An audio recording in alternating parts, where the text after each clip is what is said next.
Hello? Hello? Hello? Hello? I hear you. Can you hear me?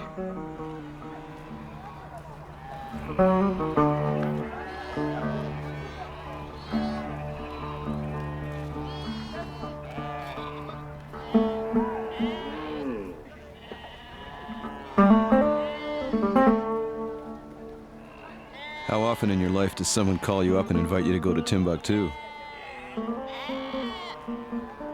When filmmaker Bob Lang called about making a documentary that would take me there, I jumped at the chance to participate. But as things turn out, Timbuktu is only part of the story.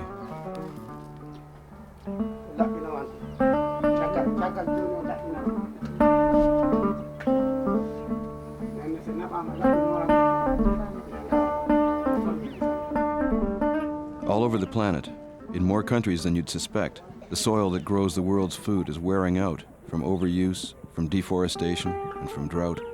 It's losing its ability to support life. This process, called desertification, is having a devastating impact on many countries worldwide. By traveling to the West African nation of Mali, where people grapple with the effects of desertification at every turn, we hope to understand what it means to their daily lives. What, if anything, it means to ours.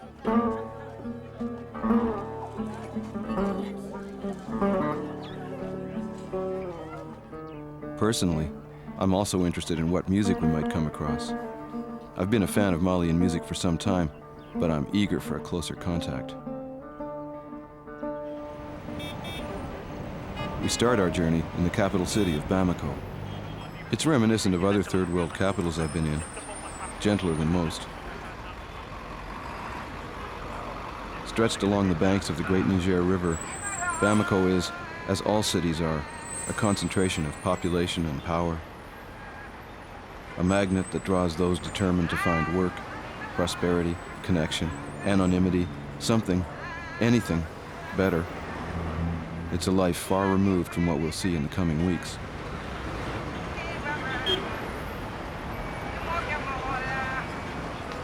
In these dusty streets and alleys, tradition bumps up against trends that are sweeping the globe.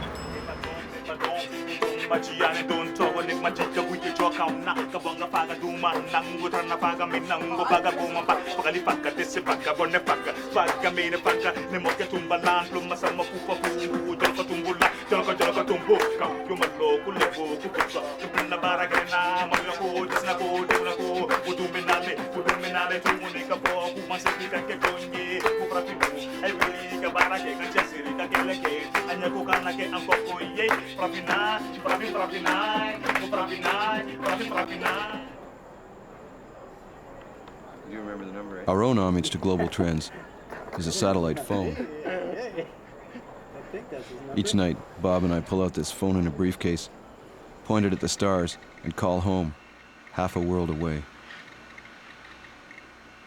Al Booth? Hello, my friend. How you doing there? Almighty webmaster. Back in Toronto, composer computer meister Al Booth has created an interactive website for us. Hello. We record observations and answer questions as we go along.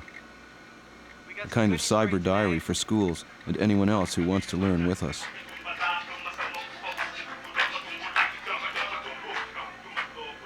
Apparently, our first attempt to play back the music from earlier in the day results in something less than high fidelity. You mean we don't want people to hear that? Space is screwing up our sound.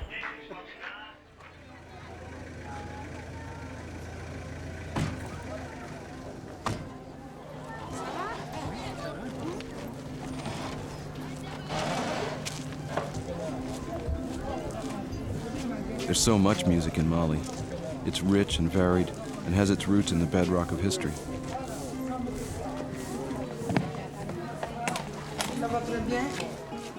I've been invited over to jam with one of the foremost exponents of the traditional Malian music, Toumani Diabate.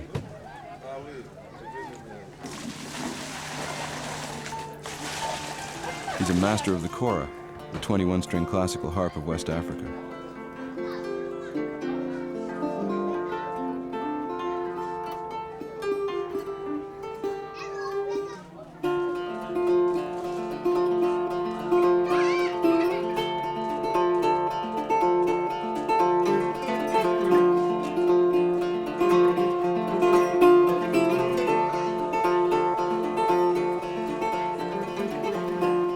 It's an amazing thing to cross such a great physical and cultural distance and find that we're able to connect without any rehearsal.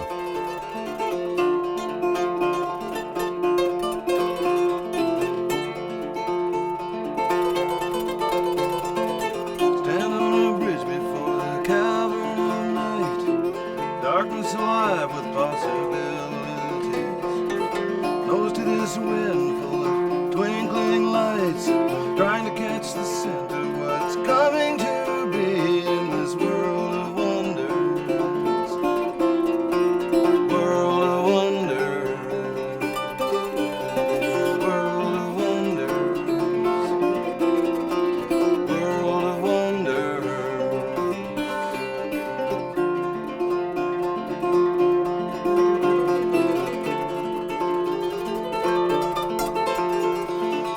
Moment of peace like brief Arctic blue, red gold ripple of the sun going down. Line of black hills makes my bed, sky full of love pulled over my head in this world of wonders.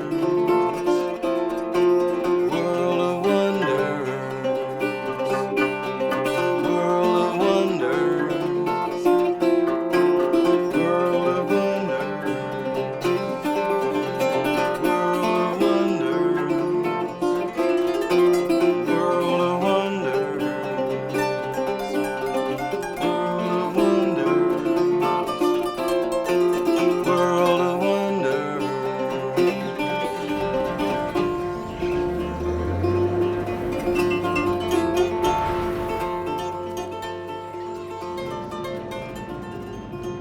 The journey has really just begun.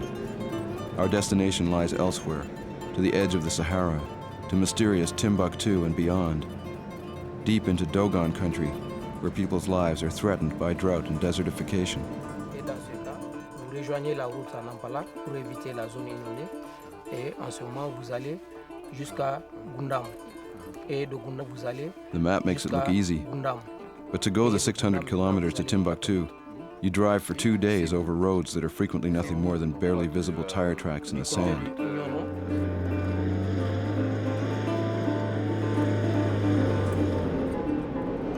Driving in this stuff is a bit like driving in deep snow. Without the skill and experience of our driver, Baba, we'd be stuck, or lost, or both. Suddenly, I feel like a curtain has opened on a whole different world. These tough desert herders are known as the Peul. You don't get far here without water, and the Peul know exactly where to find it. Their nomadic travels follow long-established routes from precious well to precious well.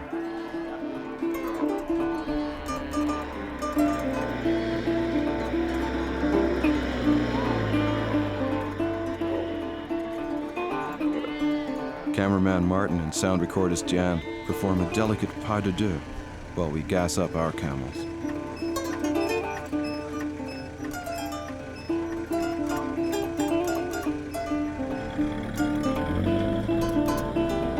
It's about 40 degrees centigrade or 104 degrees Fahrenheit, but it's a dry heat. Sweat evaporates so fast you don't even know you've shed it.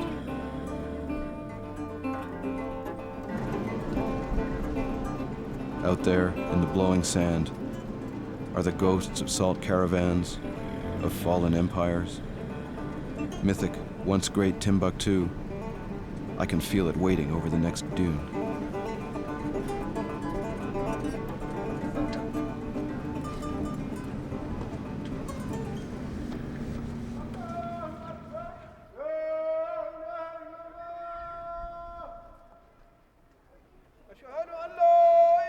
Haunting echoes from the mosque call Muslims to prayer 5 times a day. A sound that has floated for centuries over this ancient university and trading town that once boasted over 100,000 people.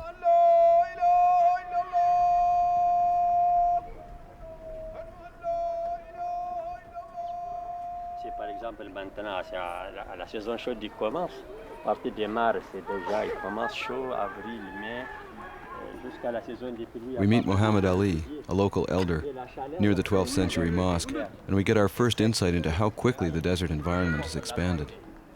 I'm wondering what the city was like at the time this mosque was built. À partir du XIVe siècle, Timbuktu est très riche par l'échange des caravanes. Les caravanes, les chameaux viennent du nord, les pirogues viennent du sud. Dans Timbuktu, on fait l'échange entre les matériels du nord et du sud. Maintenant, vous avez des dunes de sable derrière Timbuktu. À 20 ans, il n'y a pas de dunes ici. Après, jusqu'à 72, 73, il y a des lots, canal, des fleuves qui viennent jusqu'à Timbuktu. Cette canal, là, maintenant, c'est ensablé avec des sables qui viennent du nord. Ça va comme ça descend. Alors, avant, jusqu'à 150 km, il y a des arbres. Des grands arbres, maintenant, à peu près 100 km, c'est fini.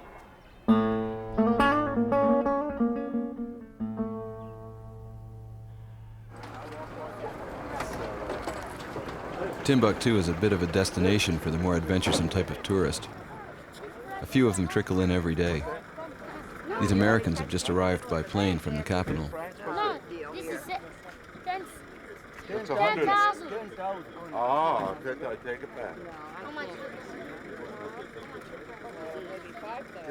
The great Malian bluesman Farka Toure is playing a gig at the hotel where we're all staying. We've been hoping to meet him, and now, a chance encounter in the courtyard. Bon, c'est les racines. Là, aujourd'hui, vous êtes dans les racines, c'est qu'on appelle les blues. Et c'est là. Les racines des blues. C'est là, oui. Et parce que on verra ça ensemble ce soir, ici. Hein? Oui, c'est bon. J'aimerais bien quand même que... Vous jouez un concert? On va jouer tous. Oui. On va essayer de faire une petite animation ensemble. Hein? Si c'est possible, si ça ne vous gêne pas. Ah oui, c'est Hein? fantastique. Ok, d'accord. Thank you very much. Okay, thank you. Welcome.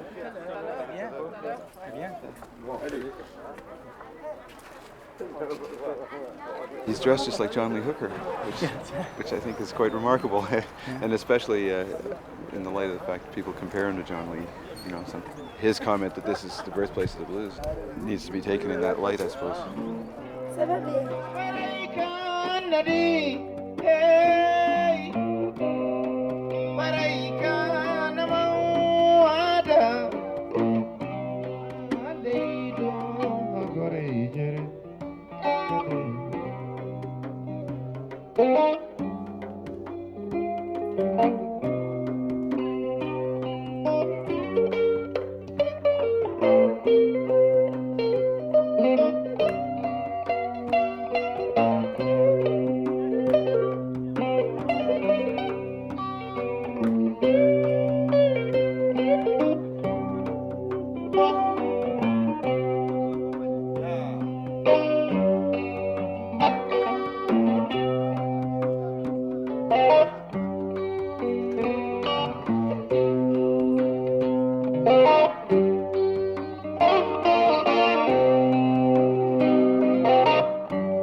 So I was there for a while playing along with him, and it was very interesting actually because I got to watch him up close, and he did some pretty neat things.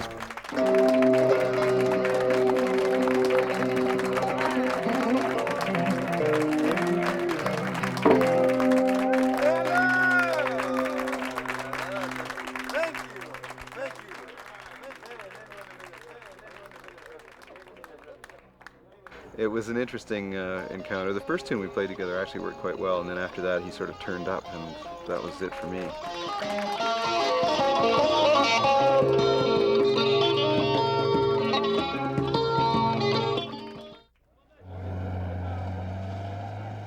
Today we head south to the Douenza district, where the Canadian Development Agency, USC Canada, has offered to introduce us to some of the Dogon people with whom they're working. Timbuktu's port on the Niger River is a key entry point for goods from all over the country and abroad, including food aid.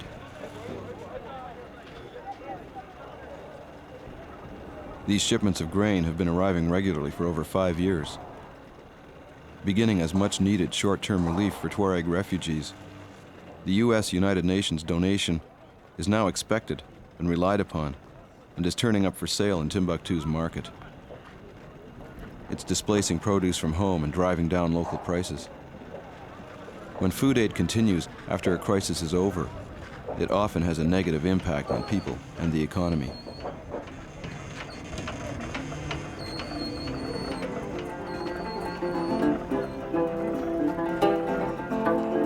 The car ferry reminds me of the one in Picton, Ontario.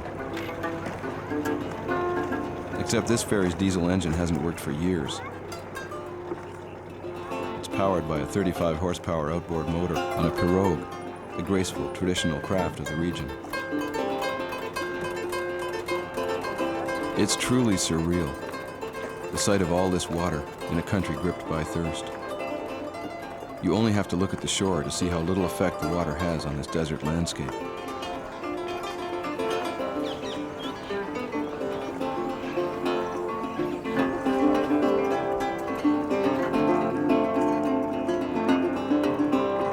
The great river flows through 6 countries, still a major thoroughfare for people and goods, as it has been since humans first lived here.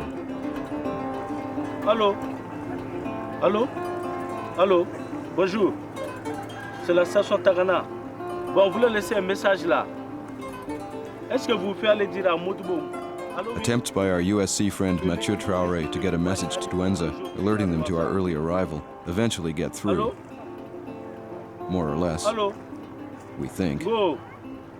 The irony of using such technology on this boat, on this river, not lost on any of us.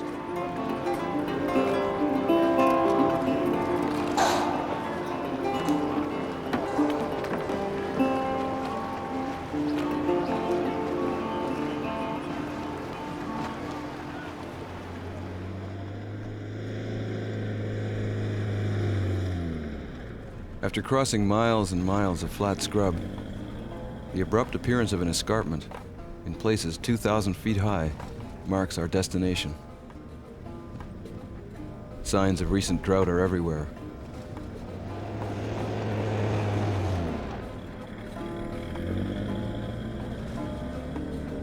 We feel the rasp of the harmattan, the hot wind that blows off the Sahara at this time of year.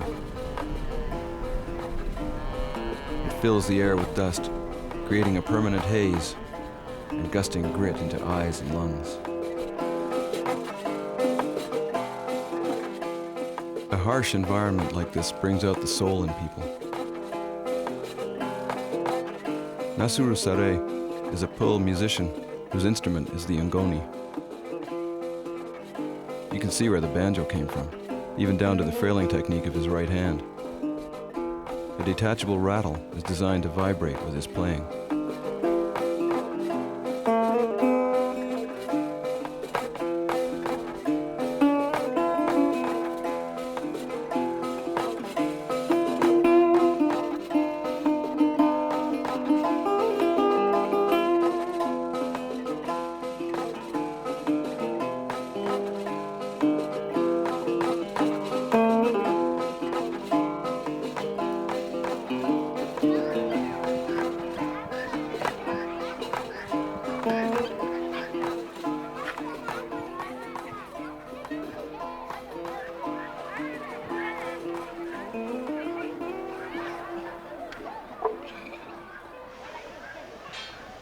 We arrive at the village of Abisa.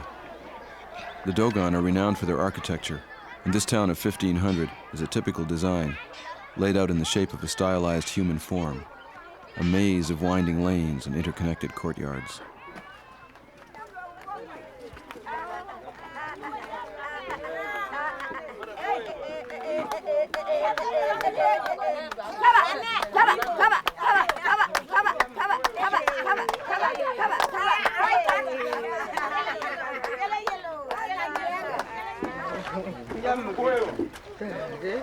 Toumani Jara, a local development worker, is our indispensable Dogon interpreter.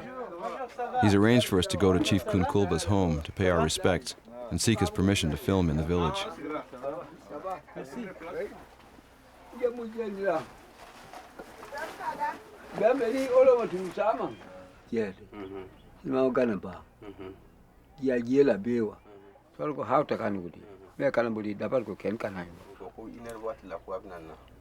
Bon, il dit qu'il souhaite que vous êtes arrivé en bonne santé et que vous fassiez un bon séjour au niveau du village. Ensuite, il souhaite qu'il y ait beaucoup d'entente. On va durer pendant un certain nombre de jours ici pour pouvoir réaliser ce que l'on cherche. Tout ce qu'on a à programmer, dit qu'on peut programmer, qu'il n'y a aucun problème. Très bien. Je veux dire que je suis très content car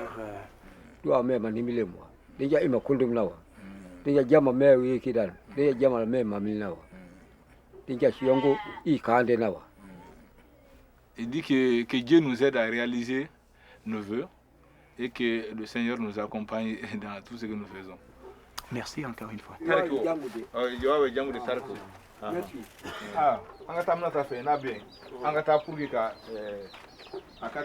At the chief's suggestion, Jara shows us around.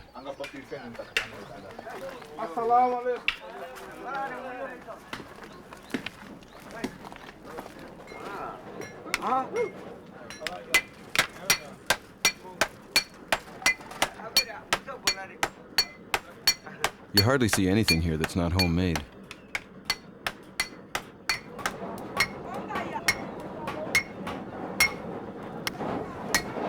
All the tools used in Abisa are fabricated by these blacksmiths. It's easy to get distracted by what they don't have, but it's also soon apparent that what they do have is a strong sense of community. People receive us with a casual grace. They're interested in us, but take our presence in stride.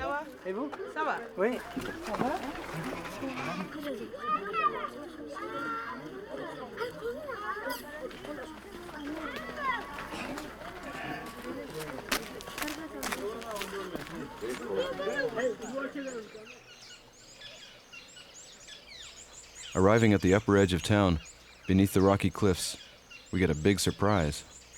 It's as though you step out of the desert into an enclave where water spirits reign. This is February, the dry season. But 2 small springs flow even now, allowing people to irrigate here.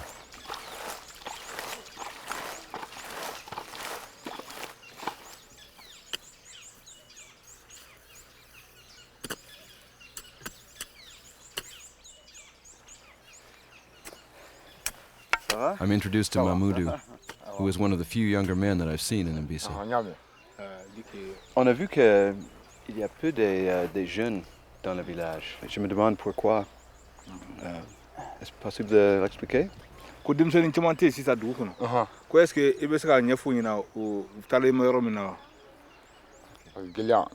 Fende sorala samnya kondo wodo ko son tamame boli kata tungana woda fendo nyini me domi soro we blakana ni samnya tumana na wodo obevena. Il dit que c'est la situation difficile de cette année. Et il dit que l'hivernage n'a pas donné et que beaucoup de jeunes ont préféré aller chercher de la nourriture pour leurs parents, mais qu'ils seront de retour en début d'hivernage. Pourquoi tu es resté ici? Bon, comme on a couru Mata. Nera. Ni ndera. Baraka batia. Ni ka zaringe ko. Ni dogoni ni alekele. Atza ni ka sanga barinke. Ni dogoni kelembe.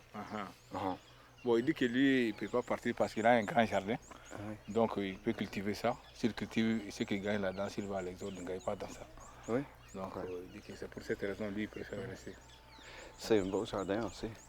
Le cas jardin, on a qu'à Nyame. Il me semble qu'il y a qu'à décider de nous faire.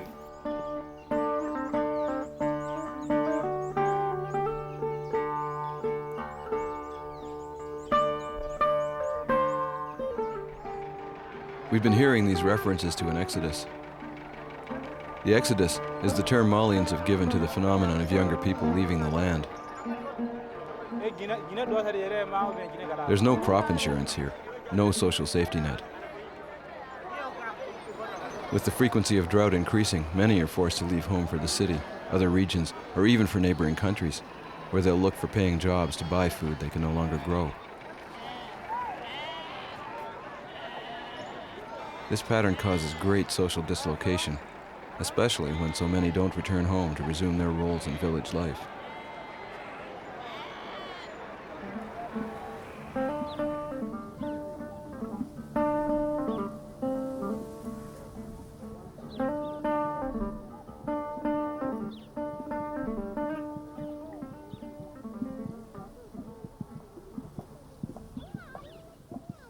This past year, drought hit hard, but Mambi Fofana, the director of USC Canada in Mali, had a formidable job in just drawing attention to it, let alone securing emergency assistance for the people. Cette année, imaginez, il y a eu un grand déficit à Douanza. La production ne permet que de couvrir seulement 20% des besoins. Mais c'est moi qui suis allé au niveau d'un journal pour parler du problème. À la télé, à la radio, on avait dit que cette année, c'est une bonne année. C'est une bonne année, c'est vrai, pour le sud du Mali. Mais pour les 2/3 du territoire où il y a la désertification, la situation était pire. We're beginning to get an idea of what desertification really looks like. It's not the spread of the Sahara Desert, as I had first thought, but rather the formation of pockets of degraded earth that gradually join up, creating larger and larger areas that will simply no longer support life. The implications are profound. Soil grows food. What happens when it can no longer do that? Now the villagers of Abisa are caught up in the vicious circle affecting so many in developing countries. More people compete for land on which to grow food and herd livestock. Trees get cut for fuel. The lack of trees results in soil that's unable to retain what little water there is. So desertification spreads.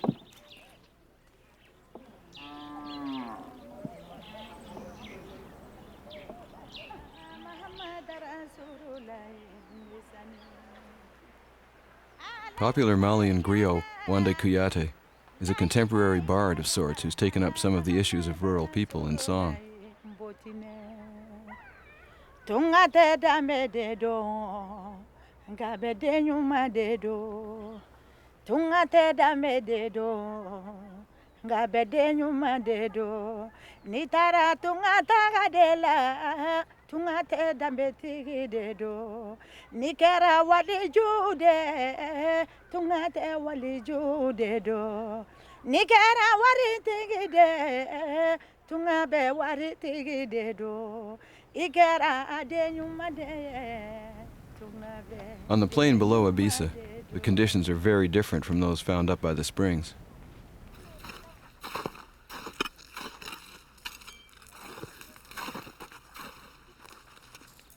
Here, there's no steady source of water, so farmers like Suleiman Kunkulba have to build miniature dikes to trap the rain when, or if, it comes.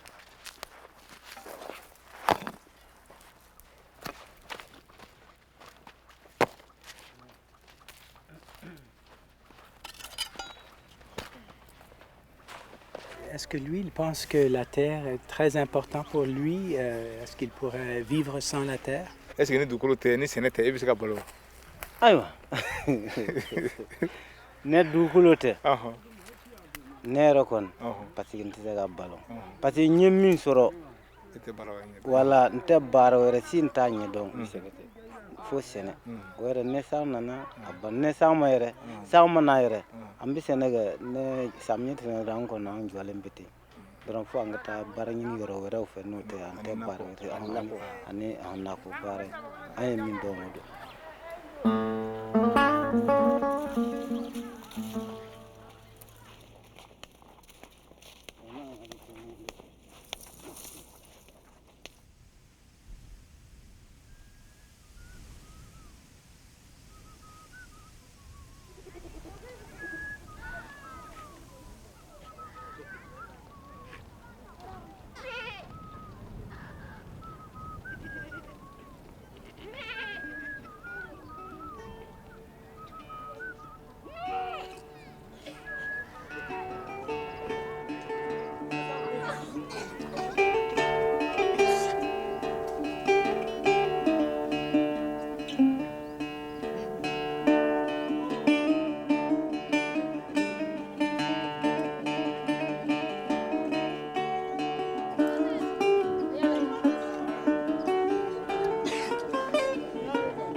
The chief leads us to the spring, and in this sacred place, he tells us how things used to look from the perspective of his 89 years.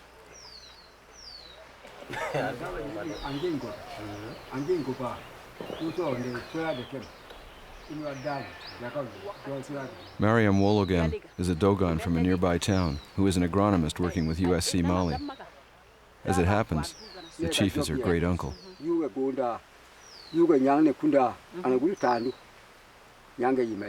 Yuga anagut tandu. Ifya yu bala bi nyane kunda deke. Kono kan deke kono ko. Iralang. Mangane. Doga wogai. Yogai. Timekambe wakati esukada wakati kole iye de timekambe yangino tauga. Nje kuwalge timebel. Manguri mele kide no kem bil. Nonoka emikai. Taba mele masa kumbele. Sadageni. Ai, Amerika mutamasi. Solongo siwombeke, gwangi time angambelo. Kubumbe wana. Kole ni mende. Kubumbe. Wogarge. Undungobe. Voilà.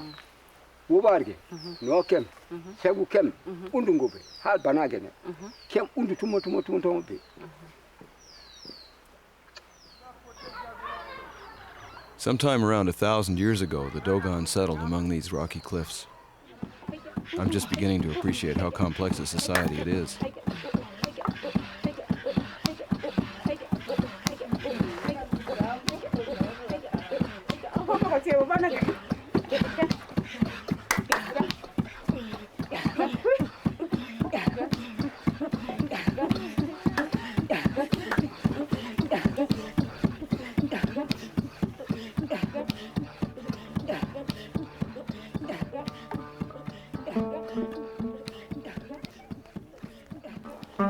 Le milieu de Dogon est un milieu très complexe qui se caractérise par une forte culture. Elle-même caractérisée par le conservatisme, c'est-à-dire que les gens veulent conserver leur tradition. In both the Dogon and the more recently adopted Muslim traditions, polygamy is common. Jen is the first of Suleiman's 2 wives and the mother of his 3 children. We want to hear about her role in the family, but there are 17 distinct dialects of Dogon, and the one she speaks isn't familiar to Jara. So her husband, Suleiman, is pressed into service, being the only one around who can translate for us.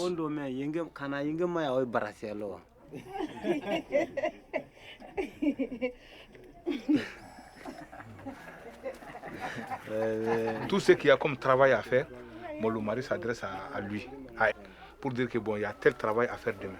Donc le mari, pour tous les problèmes, s'adresse à la première femme, si c'est un problème qui concerne les femmes.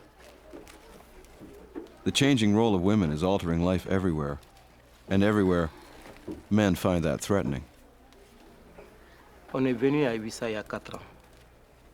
Quand on venait, effectivement, il y avait beaucoup de problèmes pour l'intégration des femmes. Mais les femmes n'avaient pas le droit d'exploiter des terres pour elles-mêmes et de se procurer de revenus. Parce qu'il y avait différentes versions. Certains disaient que c'est parce que les femmes sont très méticuleuses. Elles savent faire tout ce que la femme entreprend. Elle veut aller jusqu'au bout. Et finalement, lorsque les femmes auront beaucoup de revenus monétaires et beaucoup de produits, elles vont se libérer des hommes. Donc elles vont asseoir leur indépendance économique et du coup l'indépendance sociale. It's a new thing for women to have a livelihood of their own in this traditional culture. Land is the key. At the instigation of Mambi and USC, a prolonged negotiation with the men began. It resulted in the women starting a community garden down from the village, an hour's walk away.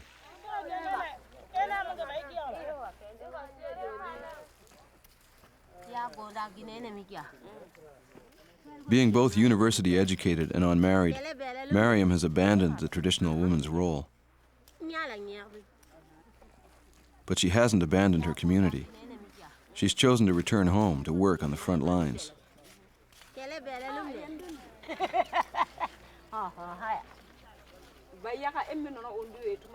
At her suggestion, the women are trying out new crops. vegetables not even considered a few years ago. By diversifying the food they grow, they can help restore the health of the soil and provide nutritious meals for their families.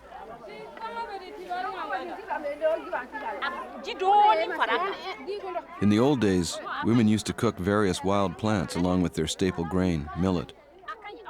But when those plants died out years ago, they were left with a diet of millet alone.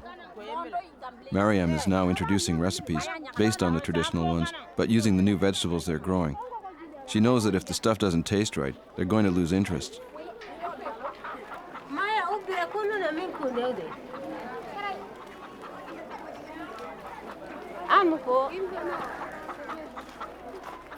For Sa, Suleiman's other wife, the women's garden has meant that she now has produce to sell in the market and is able to contribute to the family income.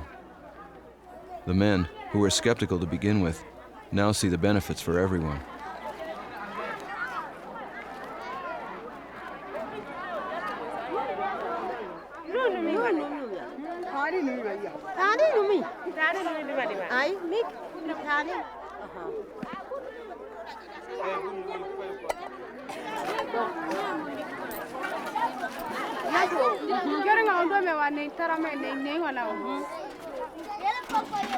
It's not just the women of Abisa who are finding out about new ways to counter the effects of desertification.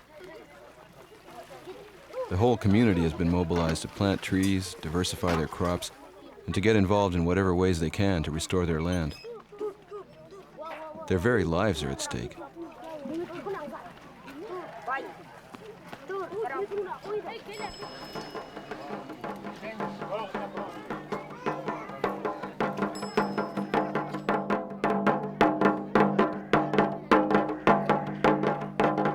Mahmoudou, the farmer, also happens to be the principal drummer of the village. He kindly consents to indulge me in a drum lesson.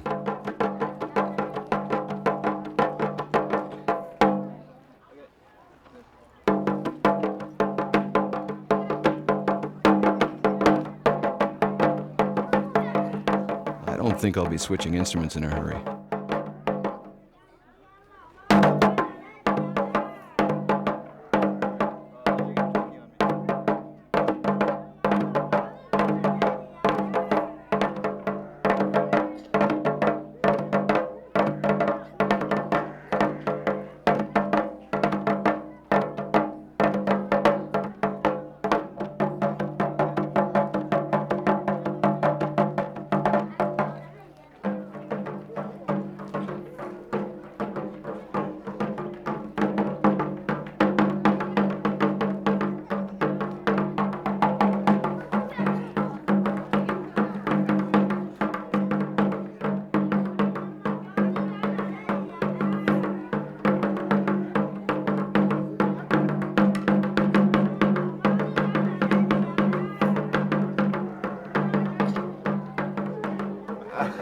Quand vous jouez là, moi je dansais. Oh ouais, c'est très bien. C'était de jouer ensemble, c'est fantastique. Ah ouais.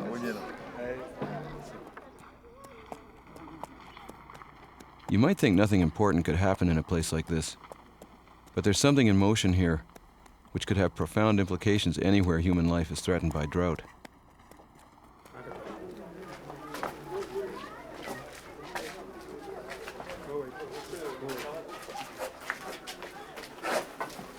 They're saving locally adapted seeds to ensure that in future they don't have to look any further than their own backyard for strains that will grow in this tough environment. And in a nearby village, a gene bank has been set up to provide the material from which to develop new crop varieties suited to the arid conditions here. By saving as many locally adapted seeds as possible, gene banks like this could prove invaluable in developing new varieties for the future.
getting near the end of our time in Abisa. People are curious to see what we've done, and so Martin plays back some of the footage on our portable monitor.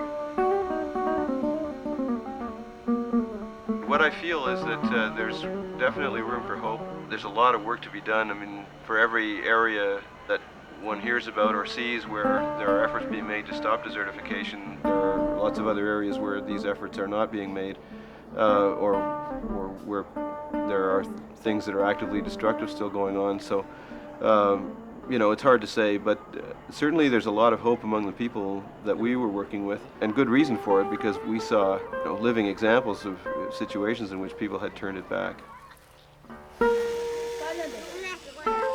At this moment, desertification affects the lives of 250 million people. Another billion in more than 100 countries are at risk. Desertification will eventually affect all of us if it's not halted. Without healthy soil, we don't eat. It's that simple.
As we say our goodbyes, the chief surprises and honors us by revealing that that was the first time he had danced in 40 years.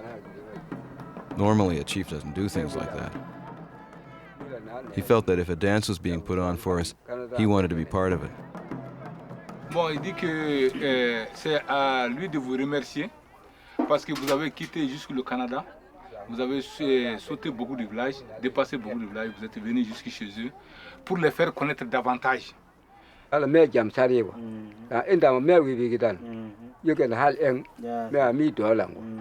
retour au Canada, soyez le porte-parole aussi auprès de vos parents pour dire que le village de Abisa aussi les salue. Un peu de sourire, oui, voilà. Quel mandat Au revoir. Au revoir. Alors, Anche. Merci beaucoup. Merci beaucoup. Merci.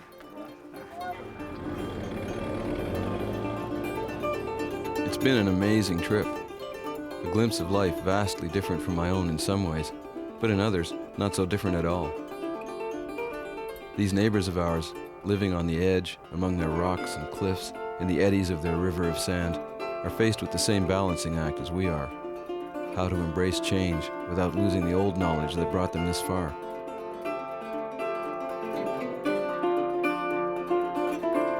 In the fluid jigsaw puzzle of life, we're connected to the people of Abisa by shared pleasures like music, community, children, by the air we breathe and the soil that grows our food. Abisa may be just one corner of the planet, but it's part of a planet on which we're all equally dependent. We're all in this together, and time is running out. Taking care of that one small corner matters. That's true there, and it's just as true here.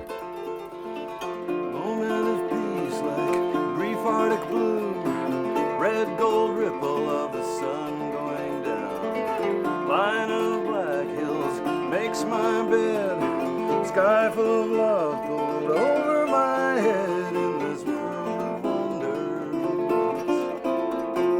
World of wonders. World of wonders. World of wonders.